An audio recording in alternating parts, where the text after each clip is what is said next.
Hey guys, tonight we begin with a question that feels both very old and very new.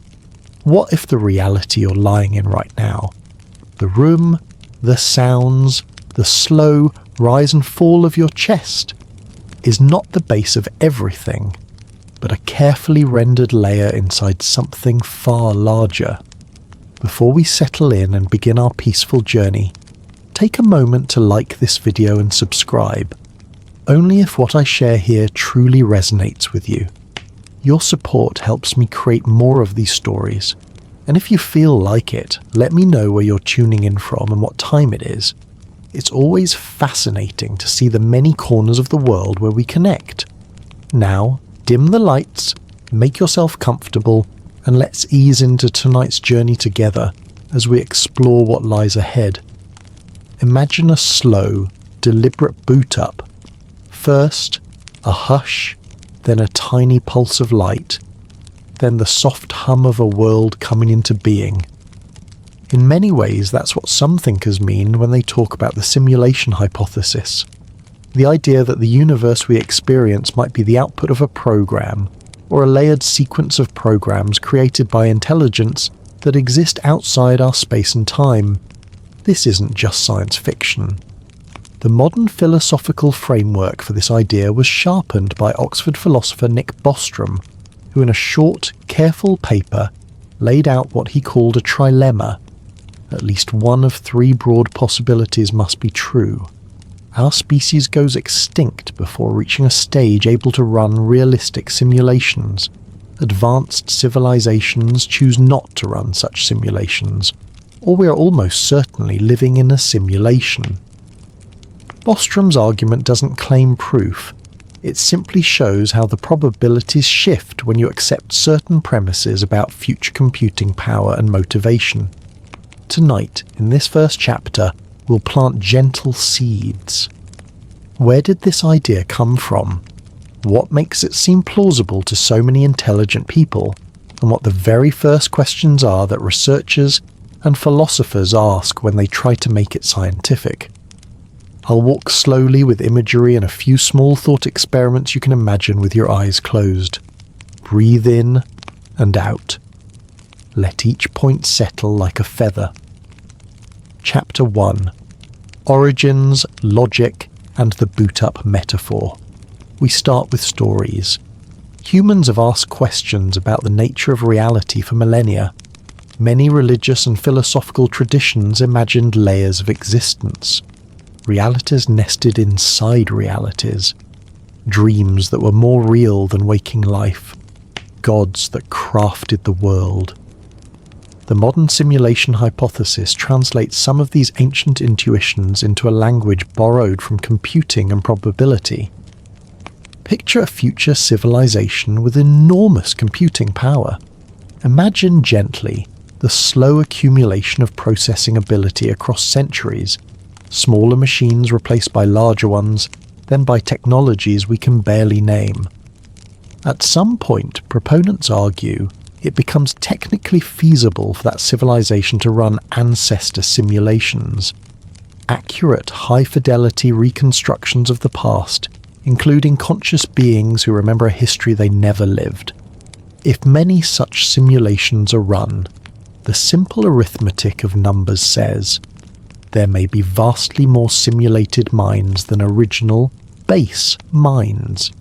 If you close your eyes and picture countless lighted windows in a city, each window a world, it's not hard to get the sense of being one among many such places. This is the core intuition behind Bostrom's reasoning. Now, why would anyone take this seriously?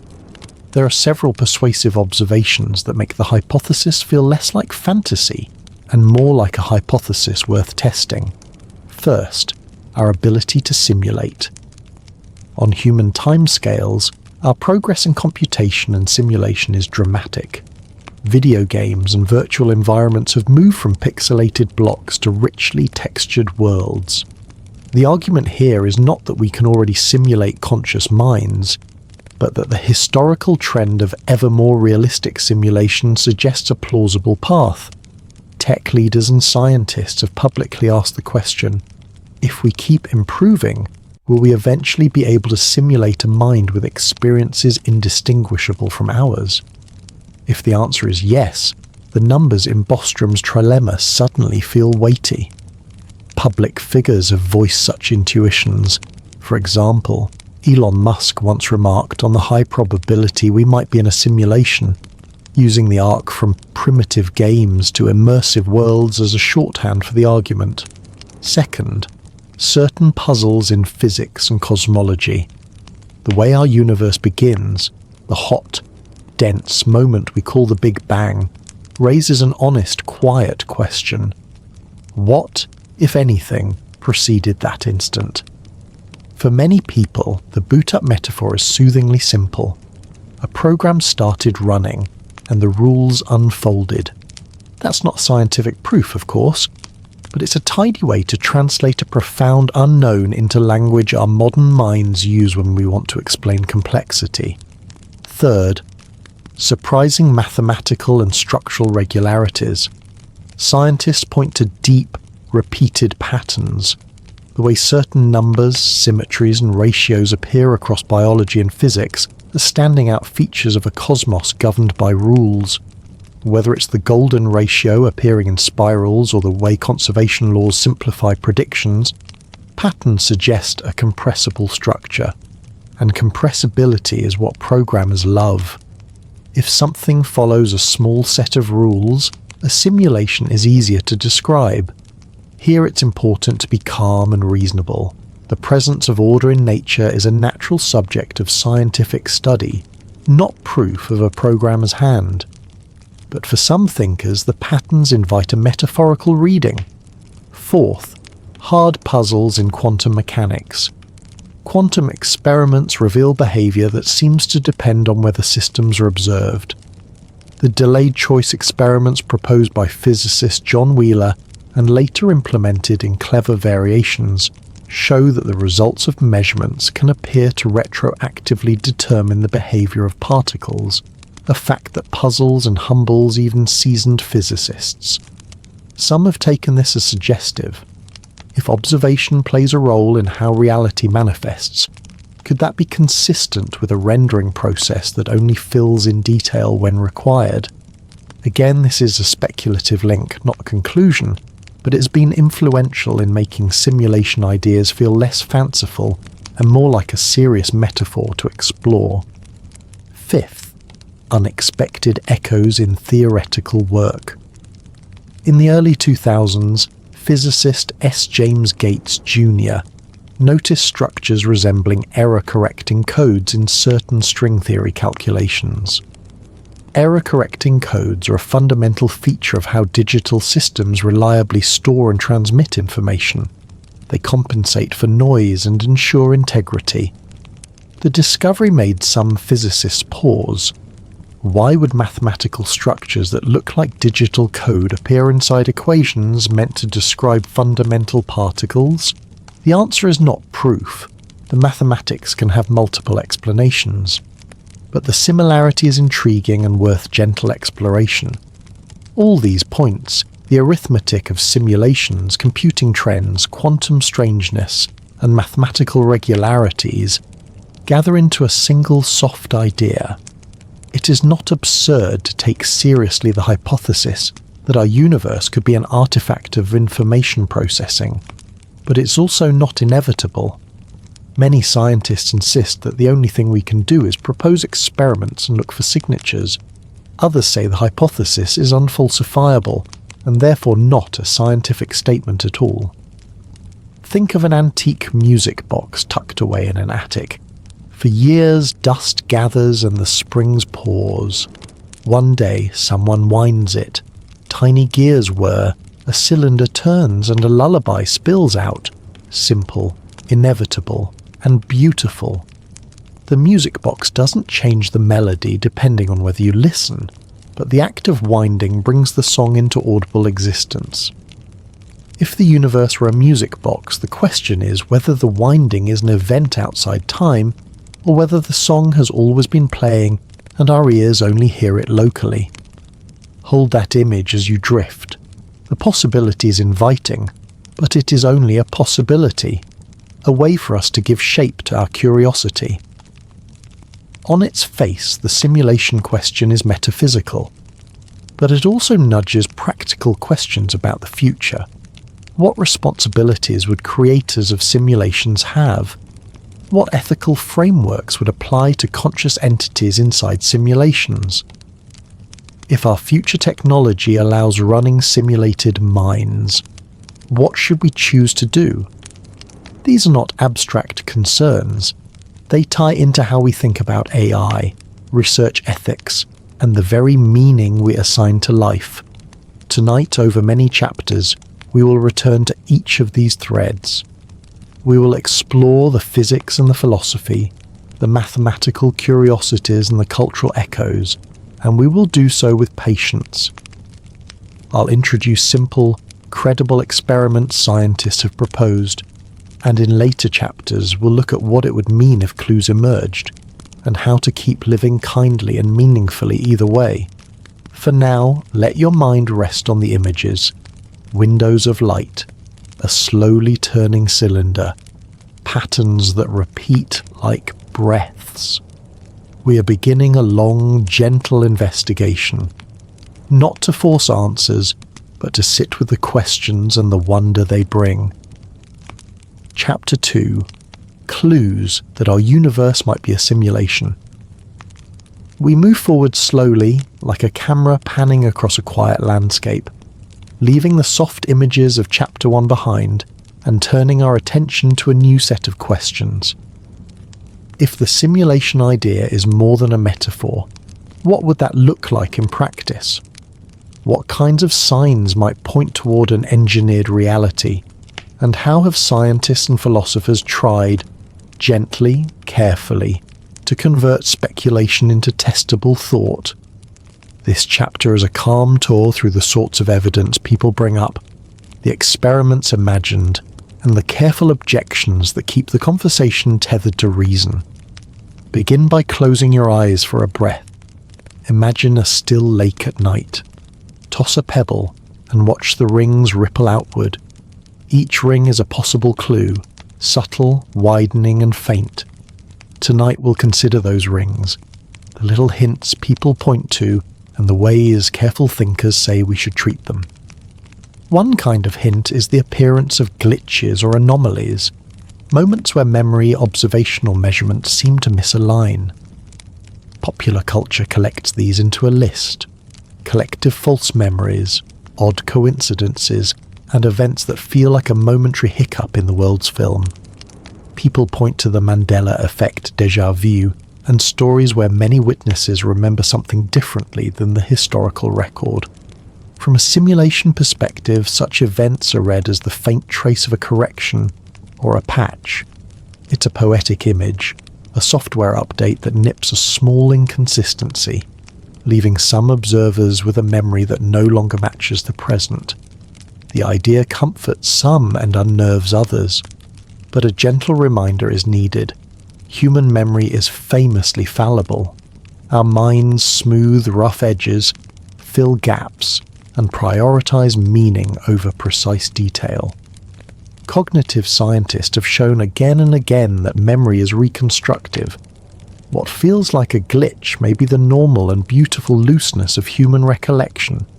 Still, the persistence and vividness of certain shared false memories make the phenomenon worth a quiet look, not as proof, but as an invitation to examine how we know what we know. A second, deeper set of hints comes from the strange heart of quantum experiments. Certain experiments show behavior that resists classical intuition. Particles seem to behave differently when observed, and entangled particles show correlations over distance that baffle simple cause and effect stories. The double-slit experiment and Wheeler's delayed choice thought experiments expose how measurement and observation are entwined with outcomes in ways that make even seasoned physicists pause. From a simulation-minded vantage, these behaviors can be read as rendering effects. If the universe behaves like a system optimizing resources, it might only resolve detailed states when observers interact with them. much like a game engine that only renders what a player is looking at. This analogy makes the quantum strangeness feel less like mystical surprise and more like an engineered efficiency. But it's crucial to keep a calm, rational balance. Physics has its own internal explanations, wave functions, decoherence, and the mathematics of quantum mechanics.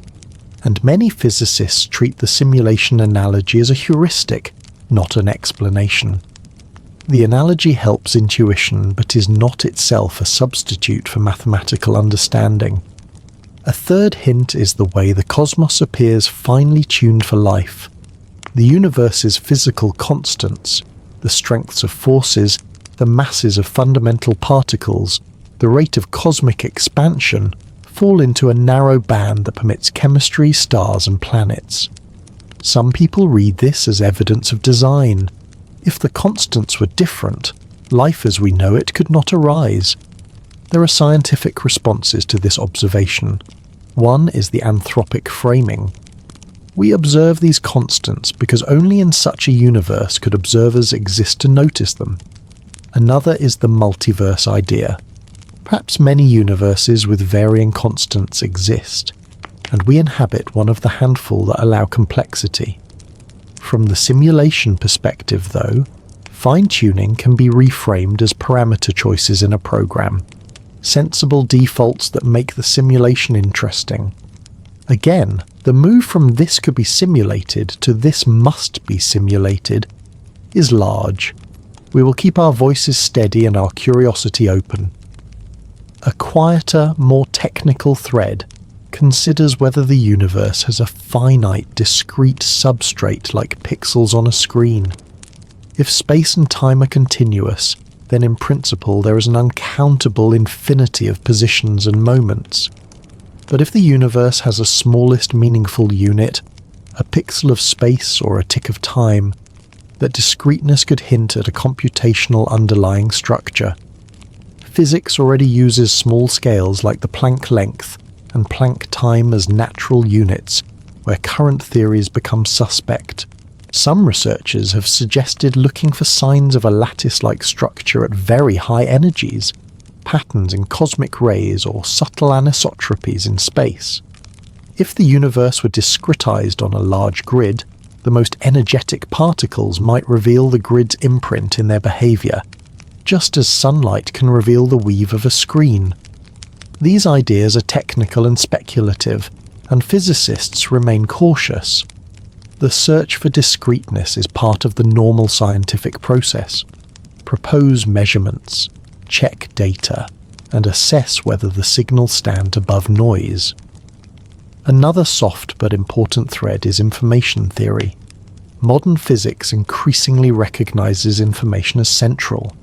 Black hole thermodynamics ties information to area, and ideas like the holographic principle suggest that a volume's informational content can be described on its boundary.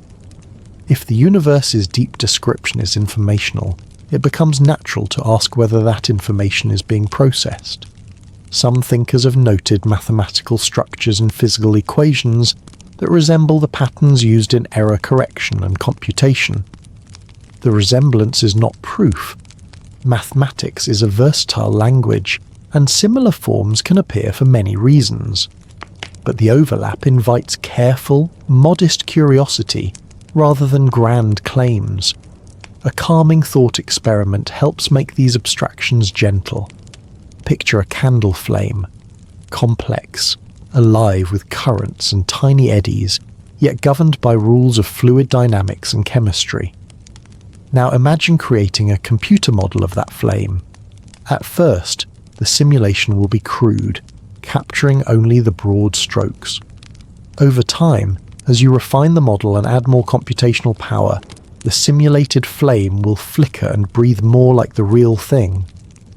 What you notice in this process is that simulating detail is expensive. You only add detail where it matters. Some proponents of simulation arguments ask, what if the universe scales detail in a similar way? If so, the places where we see strange quantum behavior might be precisely where the simulation economizes on resources. Skeptical counterpoints follow, and we will treat them with respect. One major concern is unfalsifiability. If every observation can be read as consistent with simulation, then the hypothesis risks being non-scientific. Science advances by proposing hypotheses that could, in principle, be contradicted by data. Many philosophers argue that unless simulation claims lead to clear, falsifiable predictions, the idea remains metaphysical rather than scientific. We'll return to proposed tests later in the series. For now, the sober point is this: hypotheses need constraints to become useful. Another careful objection is Occam's razor, the guideline that among competing explanations the simplest that fits the data is preferable. Some say that positing a vast unknown simulator is a heavy metaphysical cost when the standard physical models already explain observations well. Yet others respond that sometimes the simplest description is itself information theoretic. A short program that generates the universe's behavior could be simpler in a formal sense than restating a long list of brute facts. The comfort of Occam's razor depends on how we count simplicity, and that itself is a subtle question. There are also ethical and existential reflections that arise from this inquiry. If our world were found to be simulated, would our moral responsibilities change? Many thinkers say no. Whether or not there is a creator outside our space-time, the relationships, suffering and joys we experience are real to us. Our commitments to one another retain their force. In practical terms, even the idea of simulation can become a mirror to study our values. How would we treat conscious beings if we could create them? The question folds back into science policy and AI ethics today, where debates about creating simulated minds are increasingly urgent. To keep your attention and reward your curiosity, let me promise you a sequence of gentle revelations coming in later chapters. Specific experiments physicists and philosophers have proposed to look for simulation-like signatures, historical and cultural precedents that illuminate why this idea recurs in human thought, careful mathematical ideas about information capacity and limits, and finally, what the discovery of simulation-like evidence, if it ever occurred, would mean for our everyday choices. Each chapter will be a slow, considered step, and your presence here will help shape the tone. If you find a particular story compelling, share it in the comments. If a question lingers, tuck it into your mind and we will return to it. Before we close this chapter, let us walk one last time through a simple, instructive scenario. Not to prove anything, but to practice thinking clearly. Imagine scientists detect a tiny anisotropy in the highest energy cosmic rays, a pattern that repeats like the weave of a cloth. The announcement would be careful, tentative, and the data subject to many tests. The scientific community would propose alternate explanations: unknown astrophysical sources, detector artifacts, statistical flukes. Only after extensive cross-checks would any claim gain traction. If the pattern persisted, we might say we found a hint, a pebble that made ripples in the lake. Even then, the interpretation would be debated. This imagined carefulness is exactly what good science looks like: patient, slow, and humble. So let your breathing slow as we end this chapter. Think of the universe as a place where questions are allowed to be both wondrous and disciplined. We are practicing the art of gentle inquiry, a practice that blends imagination with the rigors of evidence. In the upcoming chapters, we will look in greater detail at the specific experiments and proposals scientists have developed, and we will listen to the skeptical voices that keep the discourse healthy. Chapter 3: Testing, Reality, Experiments and Clues of a Simulated Universe. We move gently into another quiet step along our journey, guided by one of the most comforting habits of science: testing ideas through careful experiments. Tonight, we will walk slowly through the ways scientists and thinkers have imagined checking for signs that our universe might be constructed or simulated. Breathe in deeply, let the questions arrive softly, and let them settle around you like snowflakes landing on a calm winter evening. Some of the earliest proposals begin by asking simple, elegant questions. If the universe were a simulation, could there be observable limits or patterns? The faint fingerprints of computation? One place to start is at the very smallest or largest scales of reality. Imagine that space and time are not smooth and continuous, but made of tiny building blocks, like pixels on a screen. At everyday scales, this pixelation is invisible, but at the extremes it might leave subtle traces. For example, physicists have proposed looking at the highest energy cosmic rays, particles that travel from distant parts of the universe at incredible speeds. If space were discretized, these particles might reveal a hidden lattice, much like sunlight can reveal the weave of a fine screen. Scientists use data from cosmic ray observatories to place limits on how fine such a lattice could be. They do not declare discovery. Instead, they take careful, small steps, measuring and narrowing possibilities, one patient calculation at a time. Another thread takes us into the strange and fascinating world of quantum mechanics. Here, particles behave in ways that defy everyday intuition.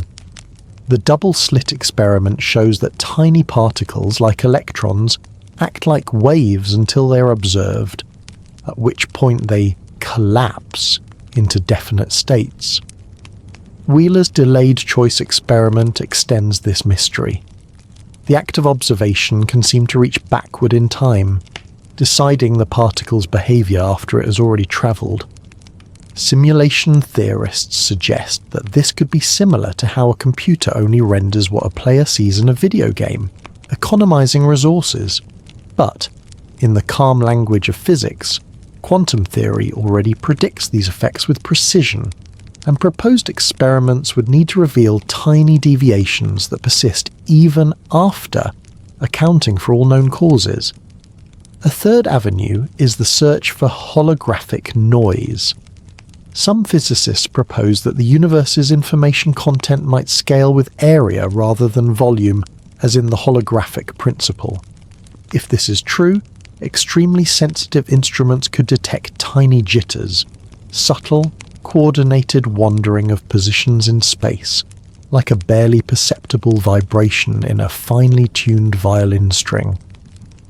The holometer at Fermilab attempted just this, an interferometer designed to see if space-time itself carries a tiny, discrete graininess. The results did not reveal a signature, but that is valuable too. Null results help refine models, focus future experiments, and sharpen the questions we ask of reality. Beyond physical instruments, researchers explore statistical and information theoretic approaches.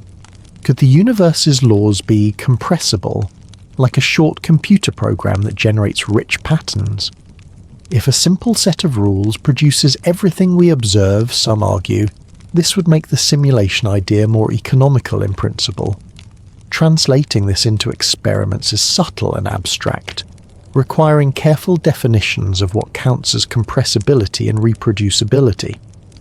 These ideas invite curiosity, not certainty, encouraging a calm exploration of what evidence might look like. Other proposals focus on patterns in precision measurements, tiny discrepancies in fundamental constants or particle properties might in theory indicate computation-like artifacts, but any such observation must pass many rigorous tests, independent replication, careful calibration, and elimination of mundane explanations. History reminds us that anomalies often fade under scrutiny, leaving only the clean slate of verified knowledge. We can also estimate the resources a simulator might need. A perfect, particle-by-particle simulation of the universe would demand unimaginable energy. perhaps the output of entire stars or even hypothetical Dyson spheres. Yet, the simulator could save effort by rendering only what is observed like a video game. These calculations are not about claiming certainty, but about mapping possibilities, helping scientists understand what could or could not be feasible. History offers gentle lessons about interpreting experiments. Science has confronted oddities before, apparent miracles, strange coincidences, or measurements that seemed impossible. Patience, replication, and careful scrutiny have always guided progress. If a team reported evidence of computational artifacts, the community would respond with cautious excitement, intrigued, yet insisting on repeated, verified, and independently checked data. Only through this slow, collaborative process can confidence grow. Even if a pattern consistent with a simulation appeared, alternative explanations would remain. Cosmic ray lattices could be due to unknown astrophysics, environmental interference, or instrument quirks. Interferometer noise could be software or local vibrations.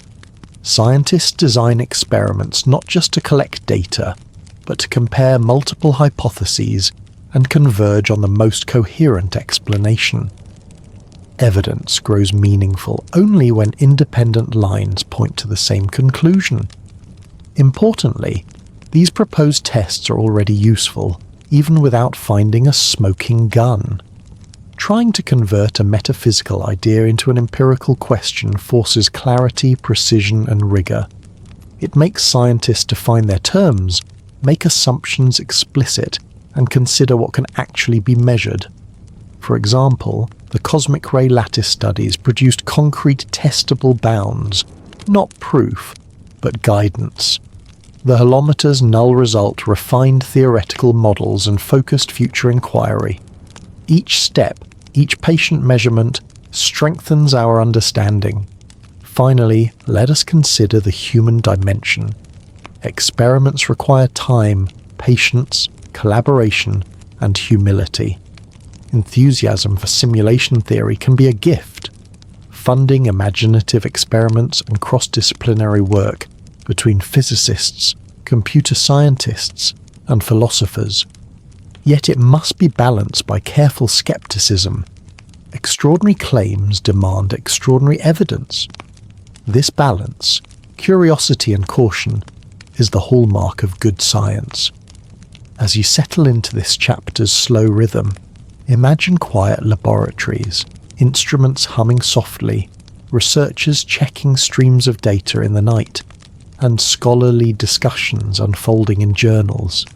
Each null result refines our view. Each anomaly invites gentle scrutiny. The journey is incremental, like tracing faint patterns in the sand.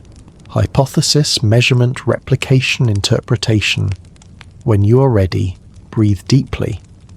Picture scientists carefully tracing lines in noisy data, patient as archaeologists dusting for fragments of pottery. If evidence for a simulated universe emerges, it will come gradually, through slow, communal effort. If it never does, the process will have still taught us much about our cosmos and how to ask better, more disciplined questions. Chapter 4: Consciousness, Ethics, and Meaning in a Simulated Cosmos. We continue on the soft path we have been tracing, carrying forward the quiet curiosity from our last chapter. Now we pause to consider perhaps the most intimate set of questions the simulation idea raises. What is consciousness in such a picture? What ethical responsibilities would arise if conscious beings could be created inside a program? And how would the meaning we attach to life change, if at all, when we imagine reality as engineered? Breathe slowly and let these questions settle like warm light. We will move slowly through ideas from neuroscience and philosophy, then gently into questions of care, responsibility, and everyday meaning. Begin by imagining a single, perfect bead of water held on a leaf. The bead is small, simple in structure, but it reflects the sky and the surrounding leaves. Consciousness is sometimes like that bead, a single phenomenon reflecting many conditions. Scientists and philosophers have long tried to explain how subjective experience, the vivid quality of what it is like to see blue or taste salt, arises from matter. Several theories try to bridge the subjective and the physical. Some hold that consciousness is a pattern of information processing. Certain organizational structures in a physical system give rise to experience. Others emphasize biological or physical substrate, that the brain's wet chemistry and specific neural architecture are essential. Still others treat consciousness as fundamental, a basic aspect of reality woven into the fabric of the cosmos. Each view suggests different answers to the question, could a simulated process be genuinely conscious? If consciousness is essentially computational, that is, if what matters is functional organization and information processing rather than the physical materials doing the processing, then simulated minds running on sufficiently complex hardware could, in principle, have experiences as genuine as ours. This is the intuition behind many discussions about mind uploading and digital beings. The idea is not trivial. It requires that simulation reproduce not only input-output patterns, but also the internal dynamics that produce a subjective point of view. The debate about whether this is possible is active and nuanced. Thoughtful researchers stress that we must be precise about what counts as the right kind of organization, and attentive to the fact that our current computational models are still primitive compared with the brain's adaptive, biochemical, and massively parallel processes.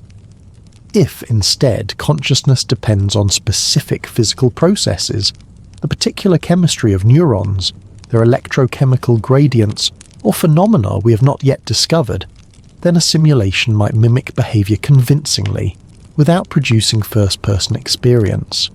In that case, a simulated being could act as if it were conscious, report experiences, and respond to stimuli, yet there would be a lingering question about whether an inner life actually exists. This distinction between being functionally indistinguishable and possessing genuine subjective experience is one reason philosophers press for clarity before making ethical decisions. Either way, the moral stakes remain profound. Suppose for a moment that simulated minds could have experiences morally analogous to human experiences. What ethical responsibilities would creators have? Imagine an artisan crafting a garden that blooms only when the gardener looks at it. If the flowers feel the sun or the cold, we would ask whether it is right to create storms in that garden. Ethics, in this context, branches into several familiar but weighty questions. First, there is the harm principle. If simulated beings can suffer, then causing unnecessary suffering, even for curiosity or entertainment, raises moral alarms. Many ethicists argue that the capacity for suffering, not the substrate that bears it, should ground moral concern. Thus, a responsible civilization might avoid creating simulations that entail suffering, or put in place strict safeguards, consent-like protocols, or mechanisms ensuring flourishing. Second, there is the question of consent and autonomy. If a creator can make a world and then manipulate its inhabitants' circumstances arbitrarily, does that violate a principle akin to treating persons as ends rather than means?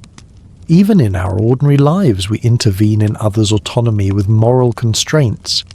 Creating entire realms where autonomy can be overridden at will would invite intense ethical scrutiny and legal thought. Imagine running a simulation to study human behavior where the simulated people have no say. The potential for abuse is staggering. Ethical design principles would need to be developed and institutionalized well before such technology matured. Third, there is the problem of responsibility toward created minds after their creation. If a simulated community is started and then abandoned, what duties fall on the creator? Do the creators have obligations to ensure ongoing welfare, to provide resources, or to prevent catastrophic collapse? Such questions feel new, but they parallel existing debates about responsibility for creations in the real world. Pet ownership, ecosystem management, and social policy are all smaller-scale analogies that show how we already practice obligations toward beings dependent on us. Fourth, there is the question of rights and recognition. If simulated beings are conscious, do they deserve rights? Legal, moral, or social? How would we recognize them and adjudicate their claims? These questions are not merely speculative. As artificial intelligence advances, we are beginning to face small versions of these problems: how to treat increasingly complex agents, what protections or limits to place on automated systems, and how to design institutions that respect dignity. Beyond the procedural ethics, the simulation idea presses on personal meaning. Some people worry that if life were merely a simulation, values would be undermined, that relationships or achievements would lose weight. But this reaction rests on an implicit metaphysical assumption. That meaning depends on an absolute foundation in base reality. Another view, equally reasonable and gentle, is that meaning is locally grounded in the patterns of human life. Relationships, commitments, joys, and responsibilities derive their force from the way we experience and enact them, not from whether the fabric of reality sits on a base layer or a simulation. A loving act is still loving, whether the actor stands in a wooden house or in a silicon-rendered cathedral. The ethical texture of our lives, care, art, suffering, courage, retains its felt reality. This does not minimize metaphysical curiosity. It simply anchors our moral life in the pragmatic, lived world. There are also important psychological effects to anticipate. The simulation hypothesis can be calming for some, a way to frame grief or loss as part of a larger design, or a comforting narrative that we are observed by something beyond. For others, the idea may be unsettling, provoking existential anxiety. Good communicators and thinkers recommend responding with balance, allow wonder and curiosity to flourish, but keep daily life engaged with human-scale responsibilities. The practices that help in either case are familiar: tending relationships, cultivating gratitude, engaging in meaningful work, and finding solace in community. Practical ethics converge with policy in another domain: the regulation of simulation technology itself. If advanced civilizations might one day create simulated minds, societies would need laws and norms to guide what is permissible. These might include prohibitions on creating conscious simulations for trivial entertainment, requirements for welfare safeguards, and frameworks for oversight akin to institutional review boards used in human subject research today. The parallel to how we now regulate medical trials and AI research suggests a path: slow, deliberative, and cross-disciplinary governance designed to protect valuable goods and vulnerable beings. As we ease toward the chapter's close, imagine a small, warm room with soft light and 2 chairs. 2 friends sit and share stories. Outside, rain taps a gentle rhythm on the window.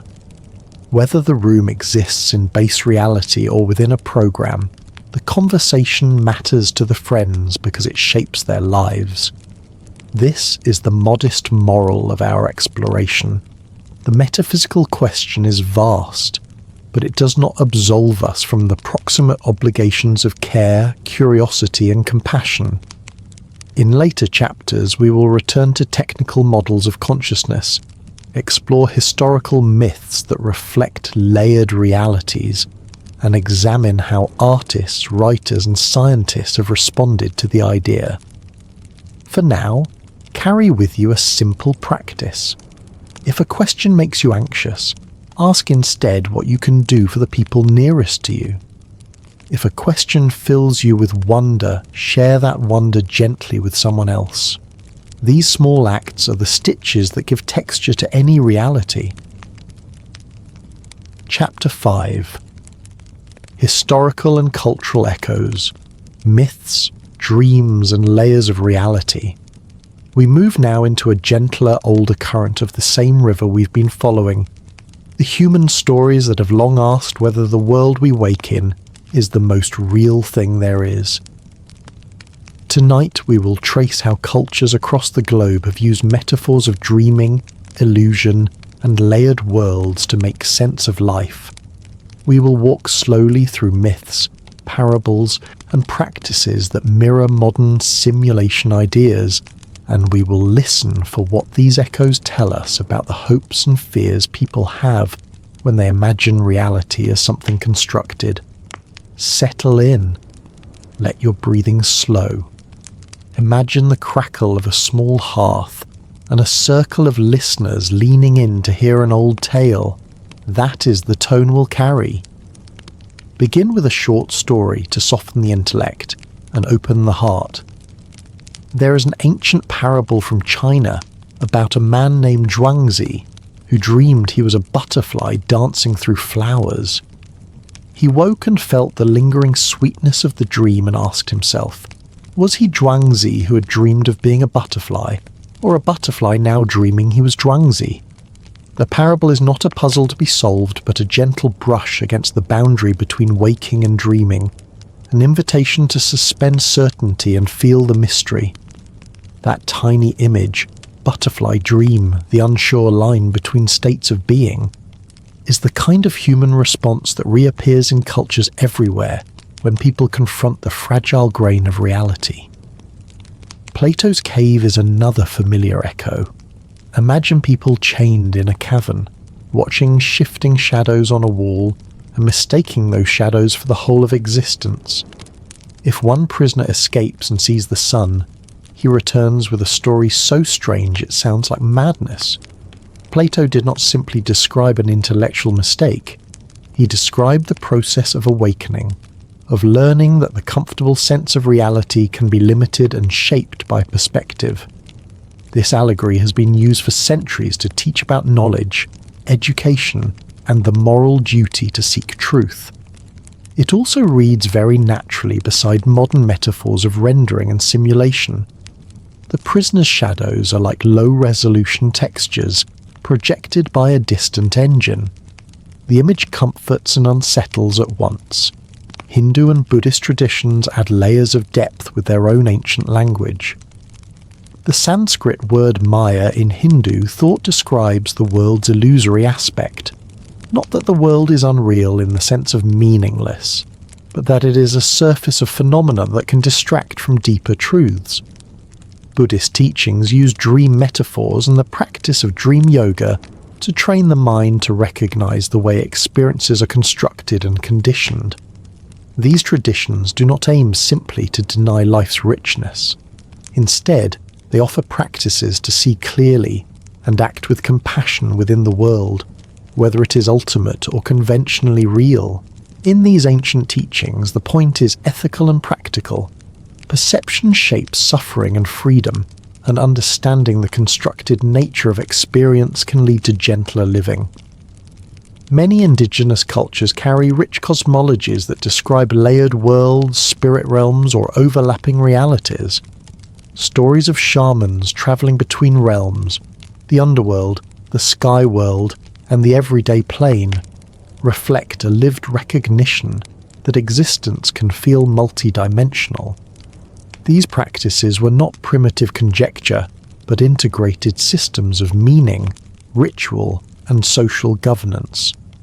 They helped communities make sense of illness, death, and weather, and they embedded norms about reciprocity and care. To read these myths alongside modern simulation ideas is to notice a common human habit. When faced with mystery, we invent layered stories that help us navigate uncertainty and honor the things we cannot control. In the medieval West, thinkers and theologians also wrestled with layered realities. Mystical writers described visions and states of consciousness that felt more real than the ordinary world. Philosophers asked about the nature of God and the created order, and debates about appearance versus reality threaded through moral and metaphysical thought. Even when the language is different, the core human concern is the same. What we take for granted as real may be only one face of a more complex structure. Modern literature and art have continually returned to layered reality as a theme. From dreamlike novels to speculative films, creators use the motif to ask ethical and existential questions. Science fiction, in particular, has been a powerful cultural laboratory for testing the social consequences of layered realities. Writers imagine civilizations that create virtual worlds for refuge, for control, or for exploration, and these fictions serve as ethical rehearsals. What would we do if we could make worlds? How would we treat the beings inside? What would we risk, and what would we preserve? These stories do more than entertain. They train our moral imagination for possible futures. One of the elegant features of myths and these cultural echoes is how they frame human anxiety and wonder in workable forms. Consider the recurring pattern.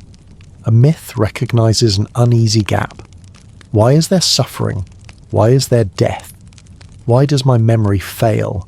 The myth then proposes a layered story, dream, illusion, an unseen being, or an initiation rite that offers a form of control, ritual, ethics, or practice.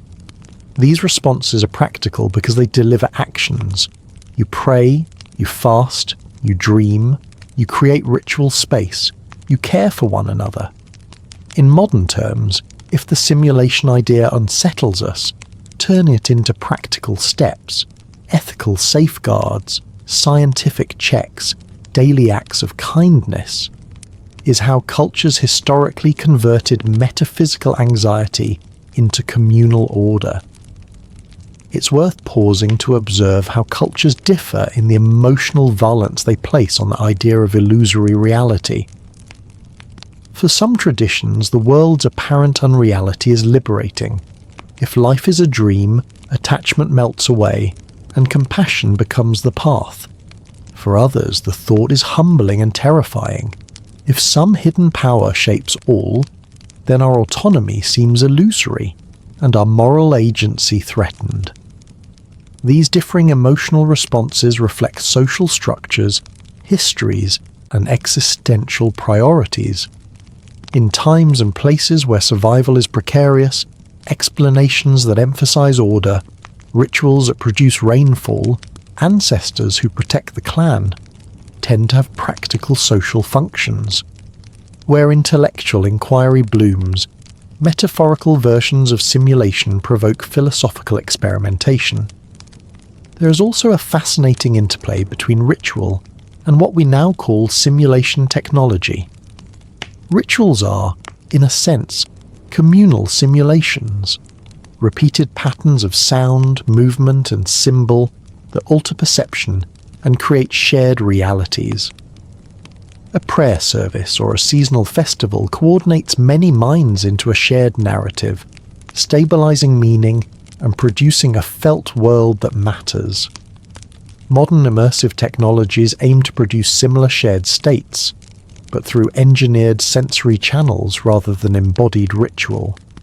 The parallel suggests that whether created by tradition or by code, shared realities are built, and thus subject to design choices, power dynamics, and ethical concerns. Another important cultural lesson is humility. When new explanatory frameworks arise, whether astronomy supplants geocentrism or genetics reframes heredity, people sometimes leap to metaphysical conclusions that later prove overreaching. The historical horizon shows repeated cycles. Metaphors are useful, then they ossify, then they are revised. A calm reading of cultural precedents encourages restraint. It reminds us to treat the simulation metaphor as one thread among many, valuable for its imaginative power and its capacity to sharpen questions, but not as a final mandate. To keep our attention gentle and curious, notice how different disciplines pick up these cultural echoes and translate them. Anthropologists study how beliefs about layered realities structure social life. Philosophers analyze the conceptual coherence of dream metaphors. Artists dramatize the emotional texture. Scientists look for empirical signatures. Each perspective amplifies different aspects of the same phenomenon.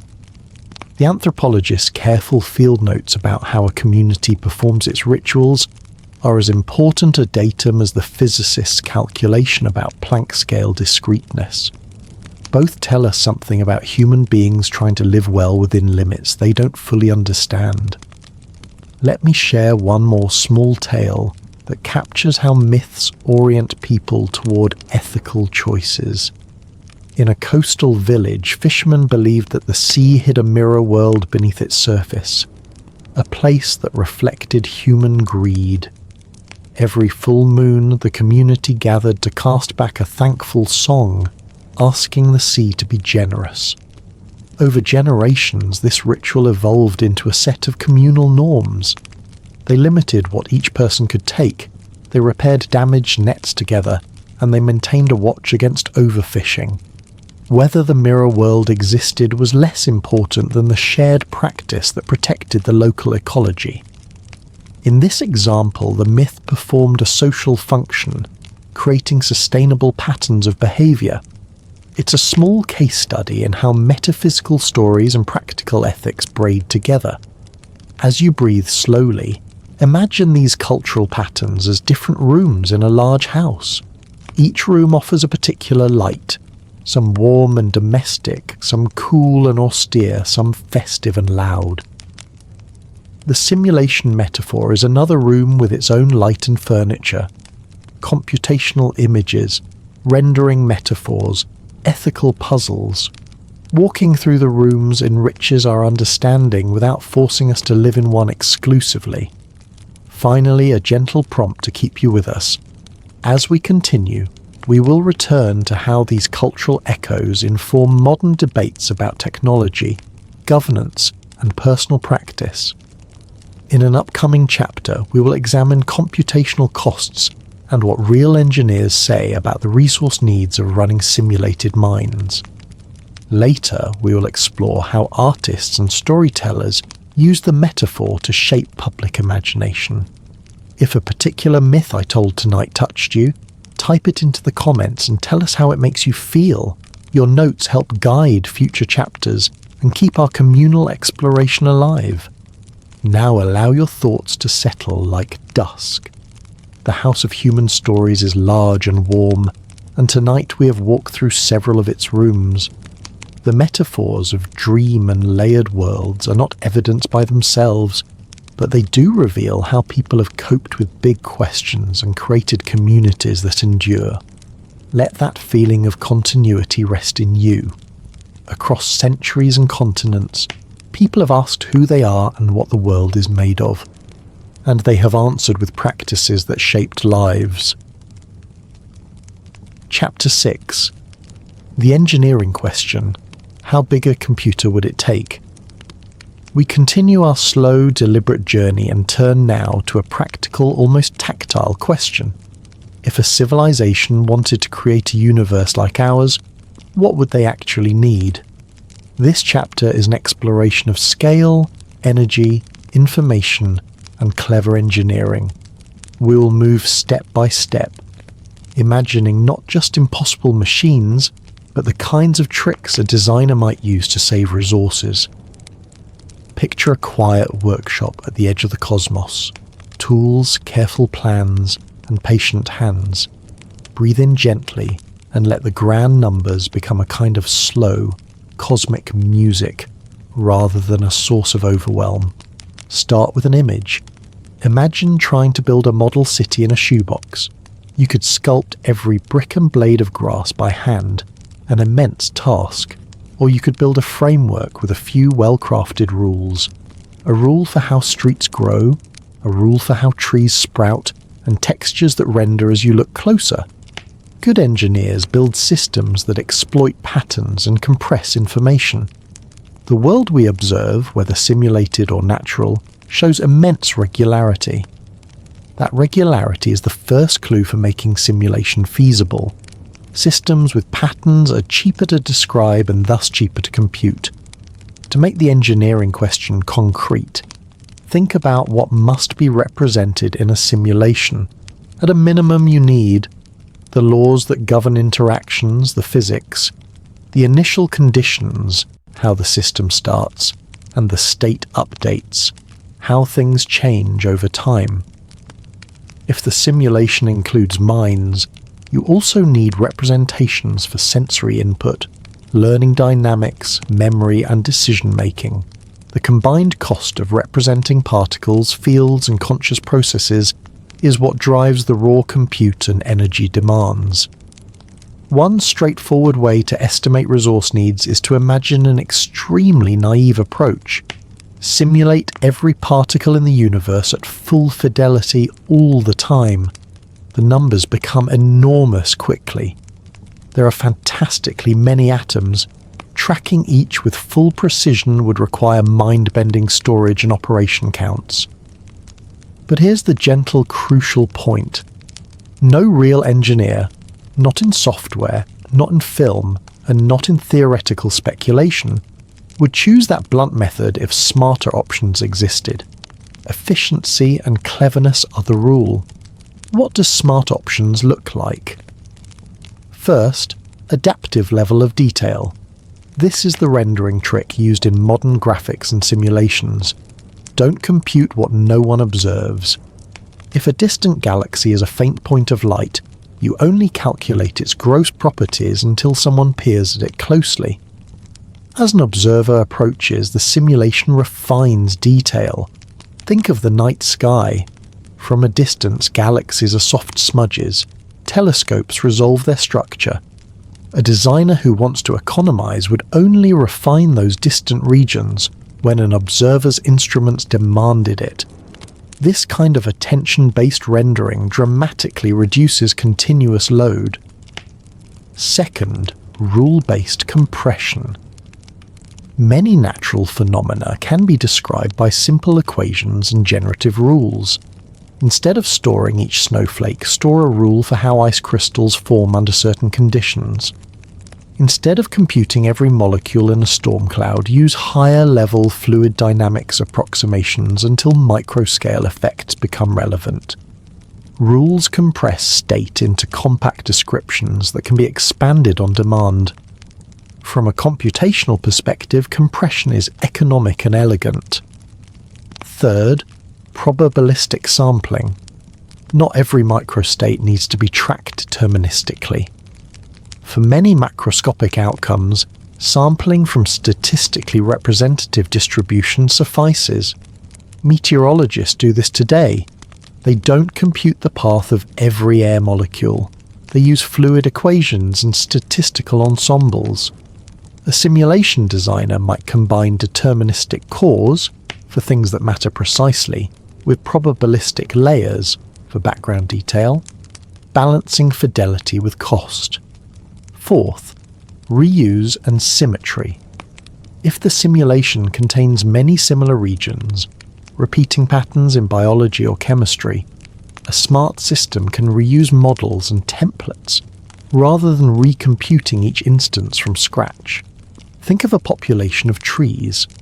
Rather than simulating each branch from first principles, the simulator could apply a generative model with variable parameters. This is how modern rendering engines make forests look rich without planting billions of unique polygons by hand. Fifth, distributed resource harvesting. A civilization that aims to run massive simulations will likely need vast energy. Ideas commonly invoked in speculative engineering include megastructures like Dyson-like harvesters to capture stellar output, or tapping rotational or gravitational energy from compact objects. There are also creative possibilities, using quantum scale efficiencies, routing waste heat into computation, or designing reversible computation to reduce thermodynamic costs. The precise engineering details are the domain of theoretical speculation, but the pattern is clear. Massive computation demands equally massive energy engineering. There is also an instructive thermodynamic constraint to keep in mind. Computation is not free. Physical systems obey laws that relate energy, entropy, and information. At a fundamental level, changing information stored in physical systems can have energy costs. This ties computational limits to physical processes, and it means that any emulation of minds or physics needs to reckon with energy budgets and heat flows. A calm takeaway. The prospect of simulating a universe is not merely a question of raw processing, but of how that processing interacts with the physical world of the simulator. Let us imagine a middle path between naive impossibility and omnipotent feasibility. Consider a civilization that can build large-scale computation nodes and prioritizes efficiency. They run many medium-fidelity simulations for research and entertainment. They selectively run a few high-fidelity ancestor simulations for curiosity or cultural reasons. They employ rendering on demand, rule-based compression, and distributed energy infrastructure, and they let most of the universe remain in low resolution until observed. From our inside view, that system could feel indistinguishable from a continuously rendered cosmos, because the simulation only refines detail where and when needed. The engineering seems demanding, but not logically impossible. Another practical idea is hierarchical simulation. Instead of simulating every level equally, the simulator focuses fidelity where conscious observers are present. The cosmic background remains coarse-grained. Planetary environments where minds emerge get more resources.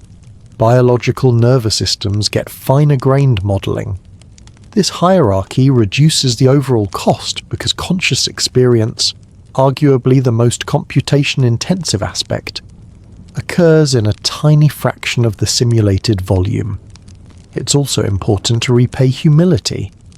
Many conservative scientists remain skeptical because even with all these optimizations, the resource demands might still be prohibitive, or because we lack reason to assume such simulation projects will be carried out ethically by future civilizations. The unknowns are numerous. What motivates future engineers? Do they care about ancestor simulations? Will they have different value systems that make our intuitions irrelevant? These sociological unknowns are part of the engineering picture. Technology does not advance in a vacuum. Before we close this chapter, let us anchor these technical reflections with a small human story. Picture an artist constructing a miniature town inside a gallery. She does not sculpt each window pane by hand. Instead, she paints facades that only reveal interior scenes when visitors step close. She programs tiny lights to come on when people pass. The town feels alive to visitors because the design concentrates detail where it matters. The artist's craft mirrors the methods we discussed: economy, artistry, and sensitivity to the observer. Whether the artist is a sculptor or a hypothetical cosmic engineer, the principle holds. Constrained resources push creators toward thoughtful, localized fidelity. In upcoming chapters, we will examine what engineers and computer scientists actually say about simulation, how current computational trends translate into long-term projections, and how the interplay of hardware, software, and energy shapes what might be possible. We will also pause to consider whether the patterns we see, like mathematical regularity and error-correcting structures, are truly suggestive of engineered information, or simply the natural fruit of physical law. For now, rest in the image of the quiet workshop at the universe's edge. Tools glint under soft light. Plans lie unrolled on a table. The work is immense, but the method is elegant. Define rules, compress where you can, refine where needed. That is the engineer's way, and it gives us a calm, plausible framework to imagine how a simulated universe could be built without invoking miracles. Chapter 7: Probability, Philosophy, and the Odds. We continue with a careful, unhurried step into a domain where numbers and judgment meet imagination. How to think about the probability that we live in a simulation. This chapter will slowly unpack the philosophical reasoning people use when they try to turn the simulation idea into a quantitative claim. We will explain the basic logic, explore important complications, and gently illuminate why sharp-sounding odds often hide assumptions that deserve careful scrutiny. Breathe in, breathe out, and let the arithmetic of ideas settle like warm stones. Begin with the central, quiet intuition many people reach for. If a future civilization could run many realistic simulations, then the number of simulated minds might vastly outnumber the number of original minds. If that's true, then a randomly chosen conscious observer is overwhelmingly likely to be in a simulation simply because most observers would live in those many simulated runs. The argument has a simple, almost mathematical sheen. More simulated observers, higher chance any particular observer is simulated. The simplicity of that move is compelling, and it's why thinkers like Nick Bostrom framed the idea as a trilemma rather than a settled conclusion. But the simplicity hides many choices. To make this intuition rigorous, we need to ask precise questions. What do we count as an observer? Which possible observers belong to our reference class, the set from which we imagine ourselves randomly sampled?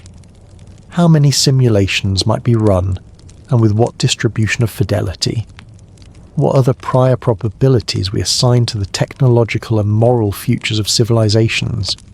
Each of these choices shifts the numerical picture substantially. One helpful way to proceed is to introduce the idea of priors and updating gently. Suppose you start with a prior, a tentative background belief about how likely it is that civilizations will ever develop technologies to create realistic, conscious simulations. That prior can be low, high, or anywhere in between, depending on how optimistic you are about engineering, how skeptical you are about mind uploading, or how concerned you are about existential risks that might prevent such futures. If your prior says it's extremely unlikely that civilizations ever run such simulations, then even if the arithmetic of many simulated minds is powerful, you might still end up thinking it's improbable we're simulated. Conversely, if your prior says simulations are likely and popular, the balance tips the other way. The lesson is modest but important. The final probability depends as much on background assumptions as on a single striking calculation. Next, we meet the reference class problem. Imagine you're told, pick a random person from the set of all humans who have ever lived. Which statistics would be relevant?